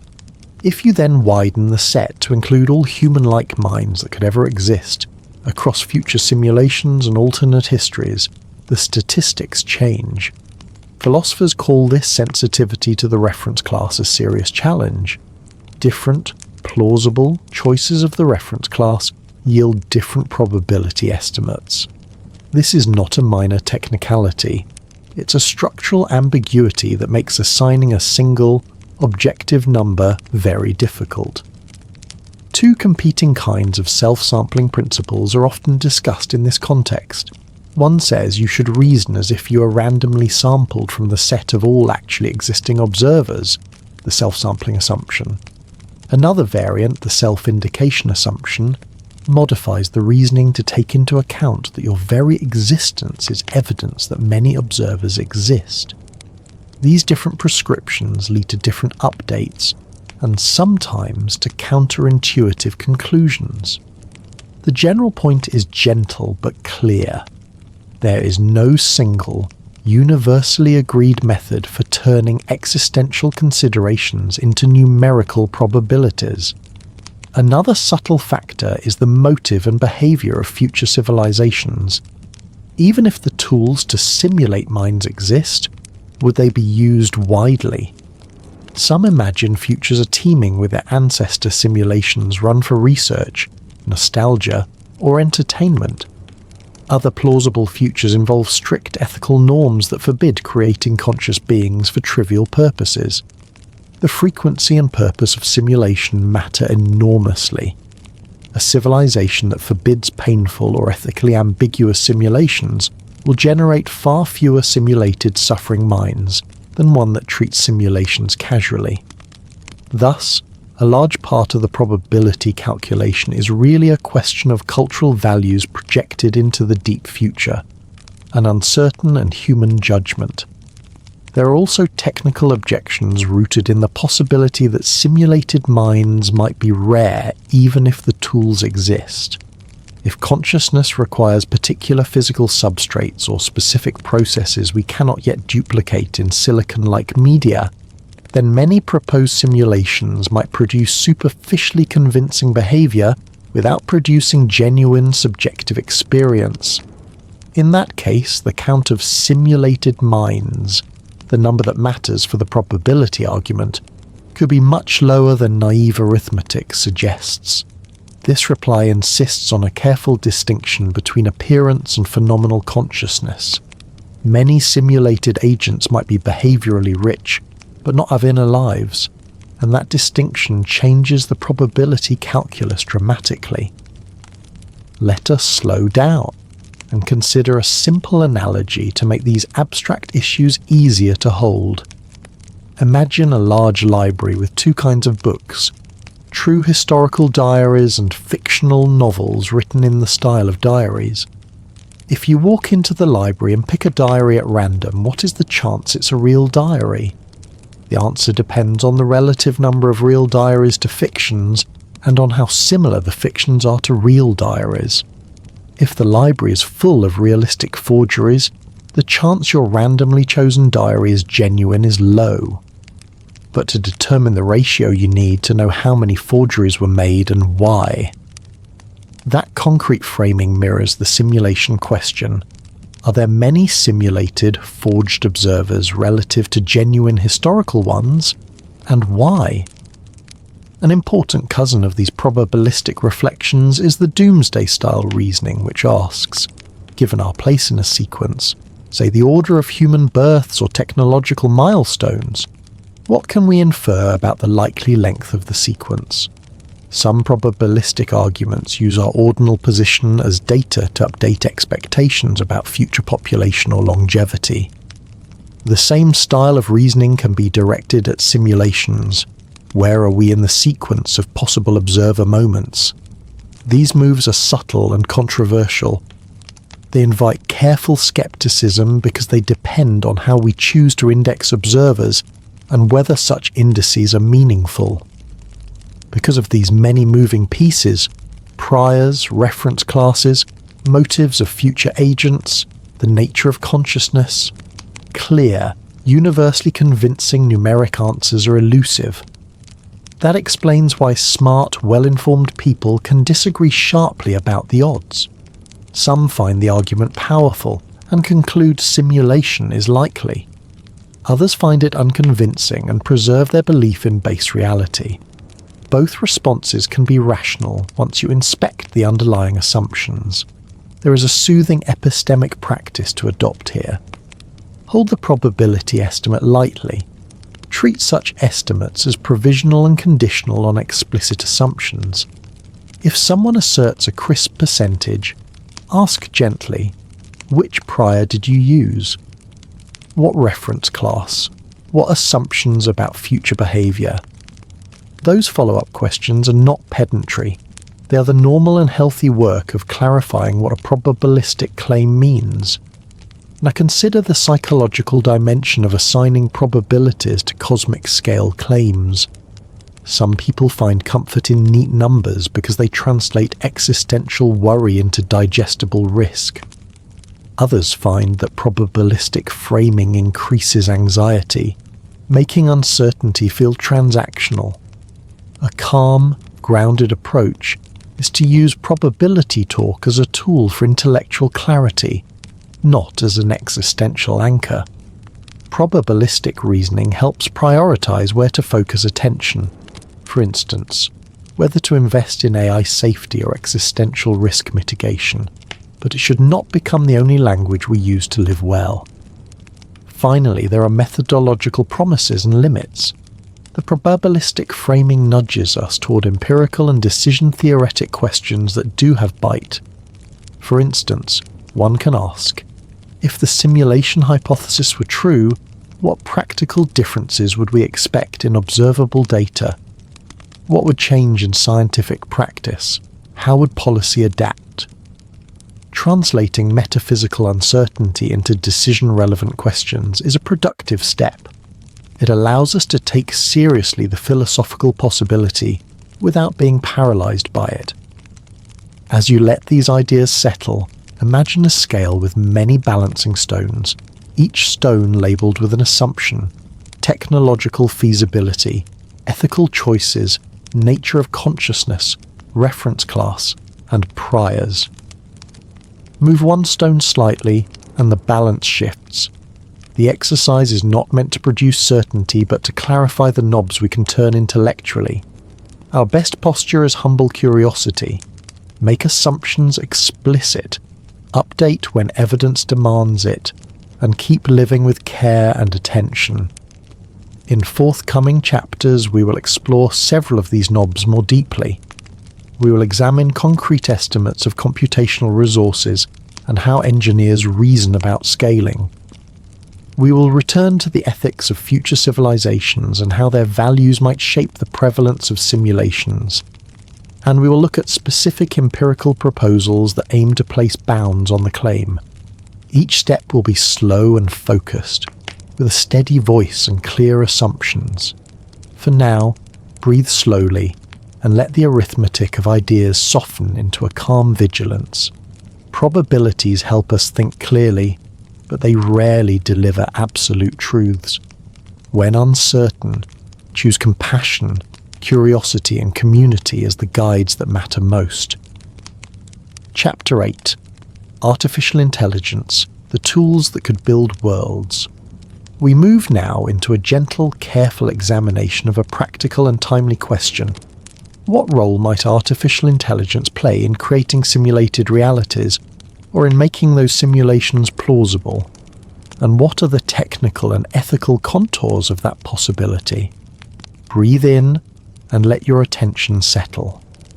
This chapter will be a slow walk through how modern AI works at a conceptual level, why it matters for the simulation conversation, what kinds of hardware and architectural choices change the picture, and how humans might shape the choices that determine whether simulated minds ever come into being. I'll keep the language plain and the pace unhurried, like a teacher showing the gears of a clock one cog at a time. Start with a simple picture of how many AIs used today are built. Imagine a workshop where builders assemble machines out of many small cooperating parts. In current practice, artificial intelligence is usually a collection of algorithms that learn patterns from data. Engineers feed examples to models, and those models discover statistical regularities, how words follow one another, what a cat looks like in an image, or how to predict the next frame in a video. The simplest intuition is that intelligence, or at least useful intelligent behavior, can arise from systems that ingest a lot of information and adjust internal parameters to reduce error. The technical details can be deep, but the plain idea is straightforward. Learn patterns, make predictions, act on those predictions. Why does this matter for simulation? Because simulations require systems that can generate complex, believable behavior at scale. Modern AI already helps generate rich content, images, text, audio, and even entire virtual scenes. These capabilities compress the cost of creating lifelike details. Where a human previously handcrafted every texture and rule, an AI-based generator can produce plausible environments and agents with far less manual effort. This is an engineer's dream, automated world building that amplifies human creativity and reduces production costs. Now let us move from content generation to modelling minds. There are two distinct tasks here. One is to build systems that behave like humans, chat convincingly, play roles, or make complex decisions. The other, deeper task is to model systems that have conscious experience. Many present-day AIs are impressive at the first task. They can mimic conversation, solve narrow problems, and adapt to new inputs. But that behavioural competence does not, by itself, tell us whether any inner life is present. The distinction matters because if the goal is to create ethical, conscious beings inside simulations, mimicking behaviour is necessary but may not be sufficient. Consider architectural choices. Today's powerful models tend to be large, highly parallel neural networks trained on huge datasets. They excel at pattern recognition and generation because they learn representations across layers of abstraction. Future advances may follow similar scaling paths. Bigger models, more data, more compute. Or they may take different routes. Specialized neuromorphic chips that emulate neural spikes, hybrid systems combining symbolic reasoning with learned perception, or quantum-enhanced architectures that change what is tractable to compute. Each path changes the resource picture and the kinds of behaviors that are easy to produce. A future civilization might find one route, especially convenient for simulating minds, and that convenience would affect how many simulations they might run. Energy and hardware are the quiet, physical constraints beneath AI's apparent magic. Training and running large models consumes energy and requires physical infrastructure, data centers, cooling systems, and specialized processors. Those material needs are part of why the question of whether simulations are feasible is not purely abstract. It's grounded in engineering realities. If future hardware becomes fantastically more energy and space efficient, the scale of possible simulations grows. If hardware plateaus because of fundamental physical or economic limits, the scale is constrained. Either outcome is plausible. Our role here is to notice the dependency and treat it with calm curiosity rather than alarm. There are also clever software tricks that reduce costs. Distillation, pruning, and adaptive compute all make models smaller or more efficient for specific tasks. In simulation terms, these tricks are the rendering on demand and level of detail strategies we already discussed. An AI could provide the behavioral polish only where observers focus, significantly reducing average computational load. This is not futuristic speculation alone. The same principles guide modern graphics and machine learning practices. The upshot is reassuring and practical. Creators tend to conserve resources, and that conservation shapes how simulations would be constructed. Ethics and governance sit squarely in the middle of this technical landscape. The line between a sophisticated agent and a conscious being may blur with future advances, and societies will need frameworks to manage that uncertainty. There are concrete policy questions to consider. Should there be legal or institutional limits on creating agents that might be conscious? What standards of welfare must simulated beings receive?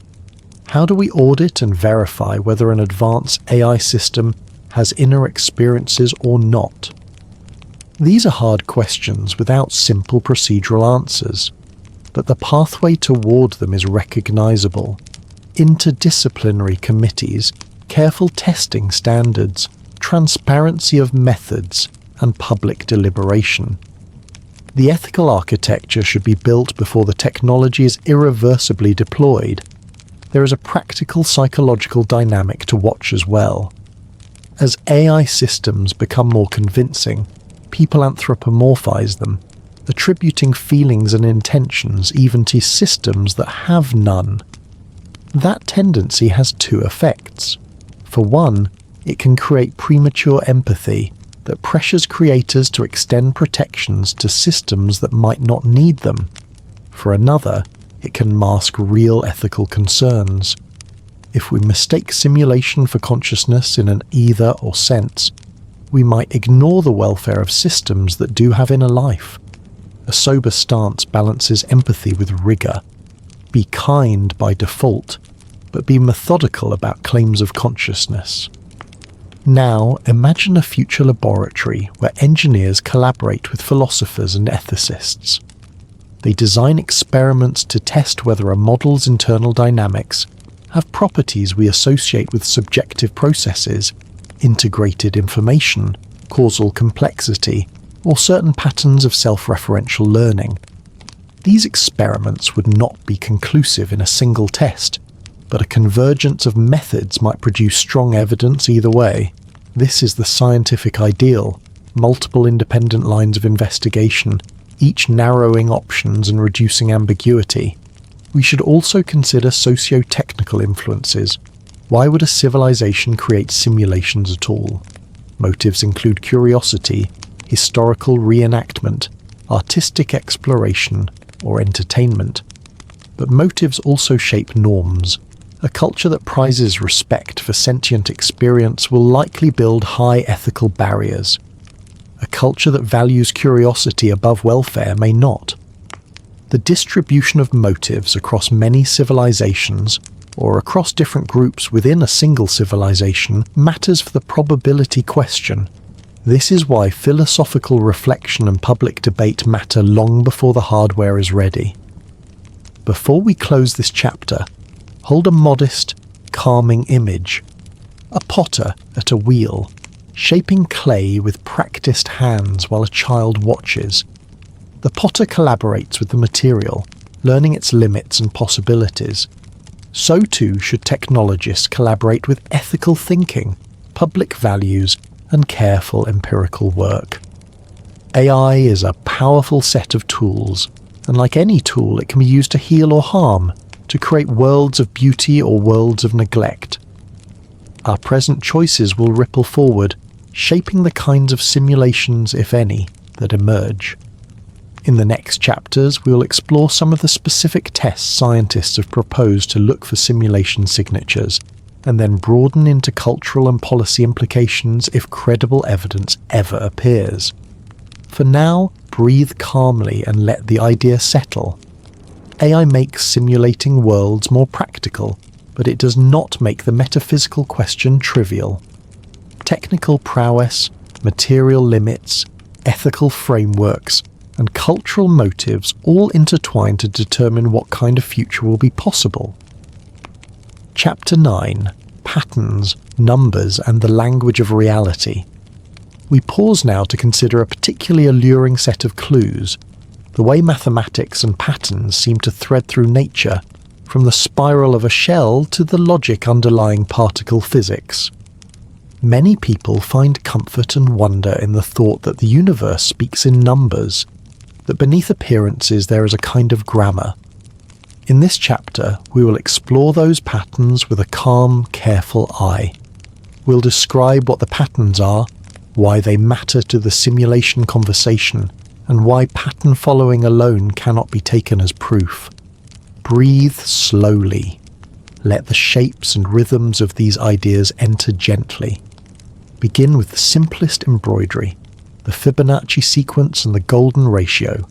Take two small numbers and add them to get the next. Continue, and a spiraling family of numbers emerges. 1, 1, 2, 3, 5, 8, 13.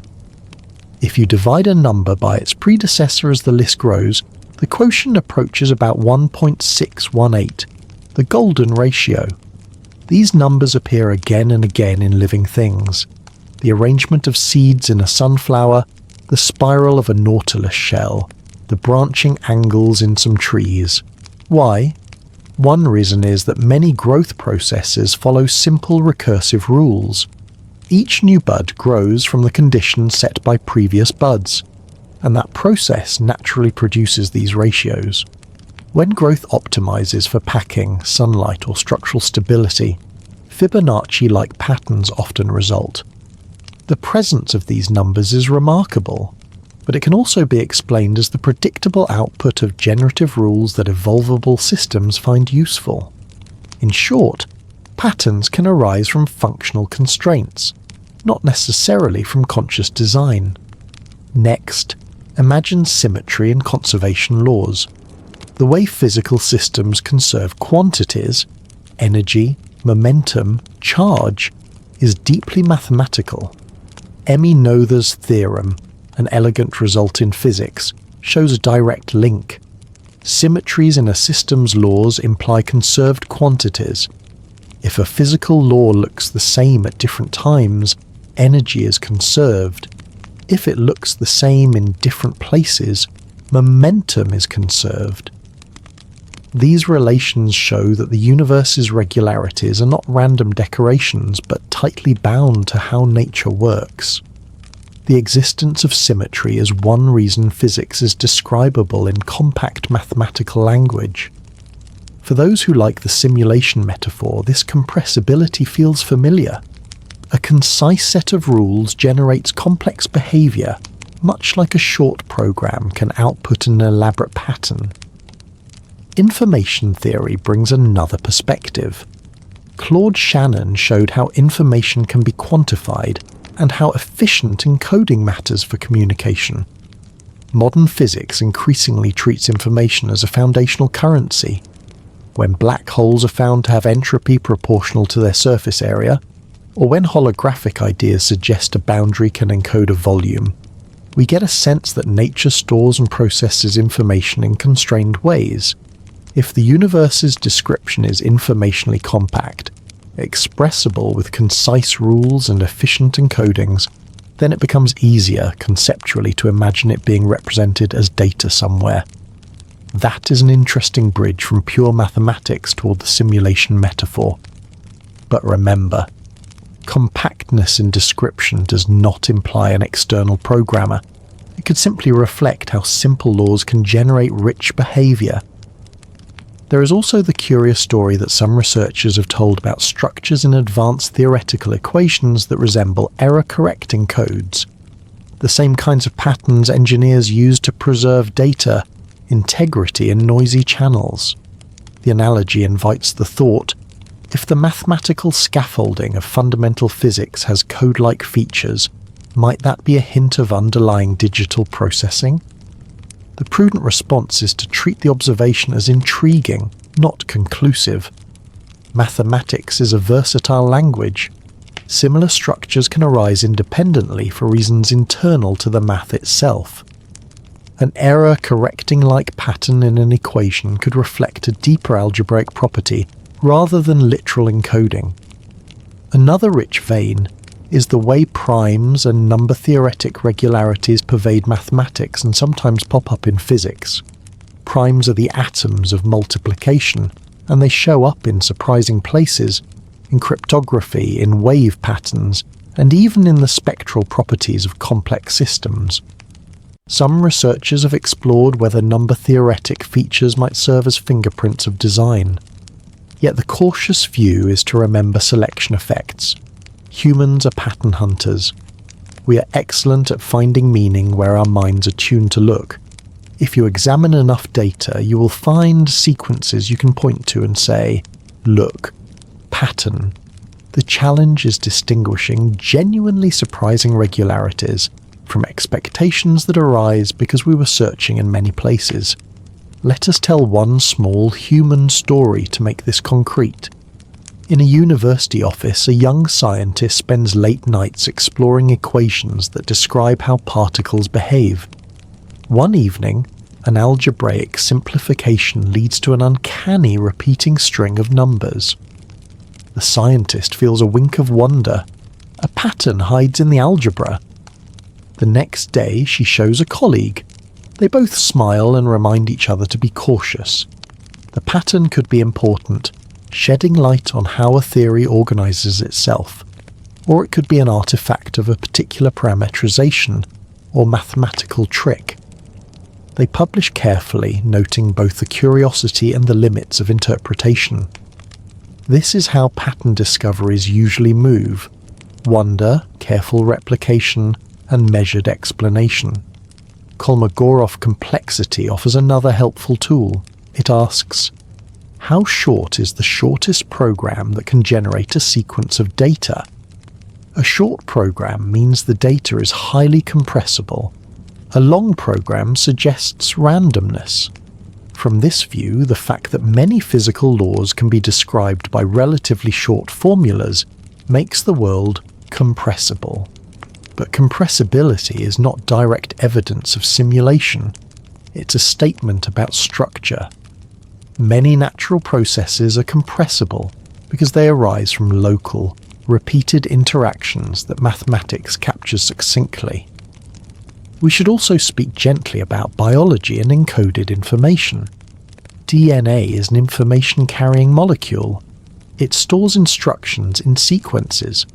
Humans have even learned to encode messages into synthetic DNA in laboratories as a technical demonstration of storage potential. That fact delights imaginations because it brings together the notions of coded messages and life's material substrate. But encoding messages into DNA is an artifact of human ingenuity and intention, not evidence that DNA itself was constructed by an external coder in the same way. Biology's information richness is both the product of natural selection and a demonstration of how information can be embedded in physical systems. Finally, let us hold a balanced view about what patterns can tell us. Patterns are necessary for the simulation hypothesis to feel intuitive. If the world were chaotic and patternless, the idea of a compact generating program would be less plausible. But patterns alone are insufficient for demonstration. We must always ask, how surprising is the pattern given known mechanisms? Does the pattern demand a new explanatory layer, or does it naturally follow from known dynamics? Is there independent evidence pointing in the same direction?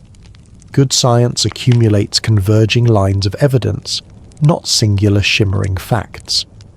As you relax into these ideas, imagine a tapestry woven from many threads. Numbers, symmetries, recurring sequences and algebraic relations. Each thread is beautiful and meaningful, and together they make a coherent cloth. Whether that tapestry was woven by an artisan program, by the slow loom of evolution and physical law, or by some interplay of both is a question that demands careful, patient investigation. Chapter 10. Consciousness as the clue. When we have walked through physics, mathematics, and the outer design of the cosmos, one mystery still rises above them all: our own awareness. Consciousness is the lantern that allows us to perceive, to question, to wonder. It is not just another phenomenon in the world. It is the very medium through which the world appears. In this chapter, we will explore consciousness as both a profound mystery and a potential clue in the discussion of whether our reality might be a simulation. The approach will be slow, detailed, and gentle, so that even difficult ideas can feel clear and approachable. Pause for a moment and notice your breath. The fact that you are aware of your breathing, of the sound of these words, of the thoughts forming in your mind, and the simple fact is extraordinary. Scientists can measure the firing of neurons, map brain regions, and describe electrical activity, yet the raw feeling of being, the taste of chocolate, the sound of a flute, the warmth of love, resists reduction. Philosophers call this the hard problem of consciousness, how physical processes produce subjective experience. It is this very gap that leads some people to wonder whether consciousness points to something deeper, something beyond the physical machinery we can measure. Within the simulation hypothesis, consciousness plays two roles. The first is practical. If we are simulated beings, then our awareness would be a feature of the simulation. That raises the question, how could awareness emerge from digital processing? Could lines of code generate the subjective richness of lived experience? The second role is more philosophical. Some suggest that consciousness itself might be primary, not secondary. that awareness could be the true foundation of reality, with matter arising as a byproduct. In that case, the simulation metaphor may be inverted. Instead of minds existing inside a computer, computers might exist within mind. Let's take the first role more slowly. Imagine a video game character. That character does not have awareness. It is pixels reacting to inputs. But imagine a simulation designed with staggering detail, where every neuron of a brain is modelled, where every signal, every interaction is calculated. If such a model were perfect, would awareness emerge? Some thinkers argue yes, that consciousness is the natural outcome of sufficiently complex information processing. Others argue no, that a model, no matter how detailed, is not the same as the thing itself. A model of digestion does not digest. A model of a storm does not get wet. So why should a model of consciousness be conscious? This is where the second role arises. If consciousness is fundamental, if it is woven into the fabric of reality itself, then trying to simulate it as a byproduct of code may be like trying to light a fire without spark. Instead, one could imagine that what we call matter and code are appearances within a deeper field of awareness. In such a vision, consciousness is not generated by brains, but revealed through them, much like light shining through different coloured windows. Each brain, each nervous system is a window. The light is the same. These are not only abstract musings. Some modern researchers have explored whether consciousness could be a fundamental aspect of the universe, comparable to space, time, or energy. This is called panpsychism, the idea that awareness in some rudimentary form is present everywhere, from electrons to humans. While controversial, it has the appeal of reducing the gap between matter and mind. If awareness is everywhere, then complex organisms simply integrate and shape it more richly, rather than generating it from nothing. Now imagine how this ties to the simulation conversation. If consciousness is primary, then a simulated world might itself be constructed inside awareness, not the other way around. In that picture, what we call simulation could be a metaphor for the way consciousness projects appearances, like a dream or a virtual theatre. Dreams, after all, are simulations our minds create each night, complete with environments, characters, and emotions. We accept them as real until we awaken. That simple, intimate experience shows how mind alone can generate worlds that feel solid. At the same time, others point out that dreams are personal, fleeting, and inconsistent, while the world around us is shared, persistent, and governed by stable laws. This suggests that if reality is a dreamlike simulation, it is of a higher order, one shared across billions of minds, with a rule set far deeper and more consistent than any individual's dream. That thought leads to the question, who or what sustains such a dream? Is it a vast computational system, a cosmic consciousness, or something beyond our categories altogether? We should also consider altered states of awareness, reported by mystics, meditators, and sometimes those who have undergone near-death experiences. Many describe feelings of stepping outside ordinary space and time, of merging with something larger, of encountering a source or light. While science rightly approaches such accounts with caution, the consistency of certain themes across cultures near us hints that human consciousness may be capable of peeking beyond its usual boundaries. Whether those glimpses reveal deeper truths about reality or simply features of the brain's architecture is still debated. But for the simulation conversation, they matter. If many people feel that reality is dreamlike, illusory, or staged, it feeds the intuition that consciousness may be central to what is happening. Let us return to a simple image, a mirror. Consciousness is like a mirror in which the world appears. The images in the mirror come and go. Faces, landscapes, colours, words. yet the mirror itself remains. Similarly, thoughts, sensations and perceptions arise and fade within awareness. The awareness itself, the simple fact of being aware, endures as the silent witness. Whether we live in a simulation or not, this mirror is undeniable. It is the one fact each of us cannot doubt. I am aware, and that fact may be the most profound clue of all. So what does this mean for the simulation idea? On one hand, consciousness could be seen as the greatest obstacle. How could a machine, however advanced, produce the living light of awareness? On the other hand, consciousness could be the bridge. Perhaps the simulation exists within awareness itself, and what we call the physical world is already a virtual construct projected by mind. Both perspectives remind us that consciousness is not just another puzzle piece. It is the canvas on which the whole puzzle is laid.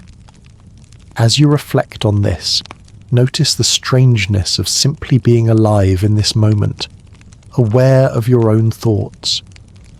Whether we are simulations, dreamers, or something else entirely, the gift of awareness remains. It is the most intimate mystery, and perhaps the most important clue to the true nature of reality. Chapter 11. Free Will, Fate, and the Rules of the Program. If consciousness is the lantern that lights our experience, then free will is the question of whether we hold the lantern ourselves or whether it is carried for us. Do we truly choose our actions, or are they already encoded in the rules of reality, unfolding like lines of pre-written script? In this chapter, we will explore the tension between free will and determinism through the lens of the simulation hypothesis, with careful attention to detail and with gentle pacing, so the ideas remain easy to follow and reflect upon. Start with your own experience. At this moment, you might feel you could choose to take a deep breath, to stretch your hand, to stand up, or to remain seated. This sensation of choice is powerful. It feels obvious, undeniable. Yet when scientists study the brain, they sometimes find signals of decision-making appearing milliseconds before a person becomes conscious of their choice. In certain experiments, brain activity predicting a button press occurs slightly before the participant reports deciding to press it. To some, this suggests that what we call free will may be more like becoming aware of decisions already made at a deeper level. Now imagine this within the simulation metaphor. If reality is governed by a set of rules, like the laws of physics coded into a program, then each event follows from previous events according to those rules. From this perspective, the universe would be deterministic. Every particle's position, every neuron's firing, every thought and action, unfolding like frames in a movie. Just as a video game character cannot truly act outside the boundaries of its programmed mechanics, we might wonder whether human choices are similarly constrained within the laws of nature. But there is more to the story. Even in a deterministic system, complexity can create unpredictability. Weather is a perfect example, governed by strict physical rules, yet so sensitive to initial conditions that no forecast is perfect beyond a few days. This sensitivity is known as chaos theory. Applied to human beings, it means that even if our brains follow physical laws, the outcome of our choices can be so unpredictable and complex that they feel free, even if ultimately determined. In a simulated universe, this would be equivalent to code-running deterministic algorithms that generate behavior so rich and complex that no observer within the system could predict it fully. Another angle is randomness. In quantum physics, many processes are described as fundamentally probabilistic, not just unpredictable because of complexity, but truly indeterminate until measured. If that indeterminacy is genuine, then the universe contains moments where the outcome is not predetermined. Does that randomness equal free will? Not exactly. Randomness is not the same as choice. It is simply unpredictability. If your decision to raise your hand was determined by a random coin toss inside your neurons, it would not feel like your choice. True free will seems to require something more, not just determinism, not just randomness, but agency, the sense of being the origin of your own actions. Some philosophers suggest that agency could exist even in a determined world, as long as our actions flow from our own reasons, desires, and values. From this view, free will does not require absolute independence from causality. It requires coherence with who we are. If I decide to drink water because I am thirsty, that decision is mine, even if thirst and decision-making follow biological laws. In this softer view, free will is not about escaping rules, but about being aligned with oneself within the rules. The simulation metaphor sharpens this question. If we live in a programmed reality, are we characters in a script, or are we interactive players with genuine choice? One possibility is that we are fully scripted, with every action predetermined by the code. Another is that the simulation is interactive, like a complex video game, where the environment follows rules but the player has genuine input. If so, who is the player? Is it our consciousness, operating from beyond the simulation's boundary, or is our sense of being a player simply part of the simulation itself? Consider a dream as an analogy. In a dream, characters seem to act freely, yet they are generated by the dreamer's mind. When you dream of talking with someone, they appear to have autonomy, but their words arise from your own unconscious. If our universe is dreamlike, our apparent freedom may be similar, meaningful within the dream but arising from deeper structures we cannot see. Yet there is also the possibility that what we call free will is evidence of something more. The very fact that we feel like agents capable of directing our actions might be a clue that we are not simply running on rails. Some thinkers propose that free will is the point at which consciousness interacts with the physical system, nudging its trajectory. In this view, we're not just observers of unfolding code, we're participants shaping it, even if subtly. This debate between fate and freedom has been present in human thought for thousands of years. Ancient myths often tell of destinies written by the gods, yet those same stories reveal heroes struggling against or cooperating with fate. Philosophical traditions, from Stoicism to Buddhism, have invited people to accept what cannot be changed while exercising freedom in how they respond. The simulation hypothesis revives these old questions in new language. Is our path already calculated, or do we truly have room to choose? Let's pause with a simple image. Imagine a river flowing toward the sea. The current represents the laws of reality, strong, guiding, inevitable. But along the way, fish swim within the current. They cannot escape the river itself, but they can choose how to move within it. They can swim upstream, rest in an eddy, or glide with the flow. Perhaps free will is like that. Not absolute freedom to change the river's course, but the ability to navigate meaningfully within it. As you breathe and reflect, notice the mystery of your own choices. Even now, you may feel free to pause, to replay, to continue listening, or to stop altogether. Whether those choices are fully determined, partly random, or deeply free, they feel alive, intimate, and yours. That feeling is not trivial. It shapes how we live, how we take responsibility, and how we make meaning in our lives. In the end, whether our reality is a grand program or not, the question of free will remains central. Do we live as if our choices matter? Do we act with care, as though we are authors of our own story? Even if the script is partly written, the experience of choosing is real, and it is one of the most profound aspects of being alive. Chapter 12. Death, Afterlife, and Resetting the Simulation. one of the deepest questions every human must face is the mystery of death. What happens when life ends? Is death the final curtain that closes the stage of existence, or is it a doorway leading to another level of reality? In this chapter, we will explore death and the afterlife through the perspective of the simulation hypothesis, weaving in both scientific insights and philosophical reflections. We will move slowly, carefully, and with clarity, so that the subject feels less frightening and more understandable. Begin by considering what death looks like from the outside. A living body breathes, moves, speaks, and responds. When death comes, these processes stop. The heart no longer pumps, the lungs no longer fill, the brain no longer produces coordinated patterns. To the observer, it appears as though the system has shut down. In a purely biological view, this is the end. The organism has ceased functioning.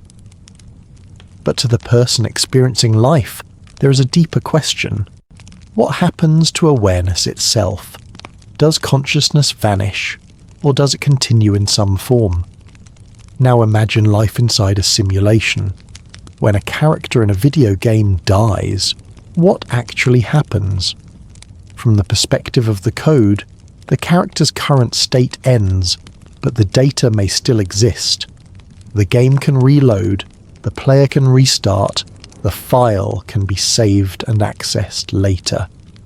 The death of the character is not necessarily the death of the player. Some people draw an analogy here. Perhaps our bodies are like characters, and our deeper consciousness, whatever it is, may exist beyond the simulation, able to continue even after the body stops functioning. Of course, this is speculation.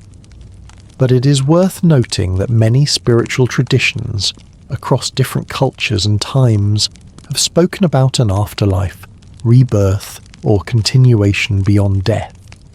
Ancient Egyptians imagined the soul journeying through trials before reaching the eternal field of reeds. Hindus and Buddhists speak of samsara, the cycle of rebirth, where actions in one life influence the next. Christian teachings describe heaven and hell, where moral choices determine eternal destiny. Even outside religion, countless people report near-death experiences, tunnels of light, feelings of peace, encounters with deceased loved ones.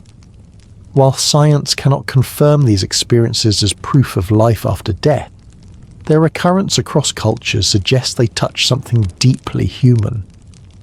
Now, if we see reality as a simulation, how might we understand these traditions? One possibility is that death is like logging out of one session.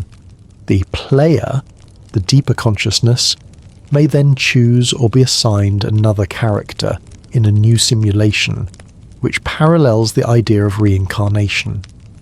Another possibility is that upon death, the consciousness returns to the source outside the simulation, much like a player putting down the game controller and stepping away from the screen. In this view, what religions describe as heaven or union with the divine might correspond to returning to that larger reality. Some thinkers take this further. What if death is not only a reset, but also an opportunity for learning? Just as gamers replay levels to gain skill, perhaps consciousness experiences multiple lifetimes to grow, to explore, to understand. This aligns with traditions that describe life as a school for the soul. It also resonates with accounts from people who describe their near-death experiences as deeply educational, moments where their life was reviewed, not with judgment, but with clarity, as if to learn from it before moving on. Science, however, approaches death more cautiously. From a materialist view, consciousness is tied to the brain. When the brain ceases, awareness ceases. Experiences like near-death visions are explained as the result of oxygen deprivation, chemical surges, or brain activity under stress. In this model, death is final. When the hardware stops, the program ends. But even within neuroscience, the mystery remains unsolved. We still cannot explain exactly how the firing of neurons produces subjective awareness. If we do not fully understand what consciousness is, then it is difficult to say with certainty what happens to it when the body dies. Let's bring this back to a simple analogy. Imagine sitting in a theatre watching a film. You're absorbed in the story, laughing and crying with the characters. At some point the movie ends, the lights come on, and you realise the theatre itself still exists. In the same way, death may be like the lights coming on. The story of the body ends, but the awareness that watched the story may continue. There is also the question of memory. If consciousness survives death and enters a new form, why don't we remember past lives or other realms? The simulation metaphor offers one answer. Each new session begins with memory cleared, much like starting a new game with a fresh character. Yet sometimes people report flashes of past life memory, or children speaking of experiences they could not have learned in their current life. While controversial, such cases keep the question alive. We can also ask, what does it mean for how we live now? If death is truly final, then life becomes all the more precious, a rare chance to experience, to love, to create meaning within a finite span. If death is a transition, then life is still precious, but it becomes part of a larger journey, one chapter in an endless story. Either way, death calls us to live more fully, to value the present moment, and to recognize the fragility and beauty of existence. Let us pause with one last image. Imagine a river flowing into the ocean. The river has a name, a course, a unique story. But when it reaches the sea, it merges into something vast. The water is not lost, it continues in a different form. Our lives may be like that river, distinct while we flow, yet part of something much greater when we return. Whether death is the end of the program, a reset, or a return to source, it remains one of the most profound mysteries of existence. By reflecting on it with calm and clarity, we transform fear into curiosity and uncertainty into wonder.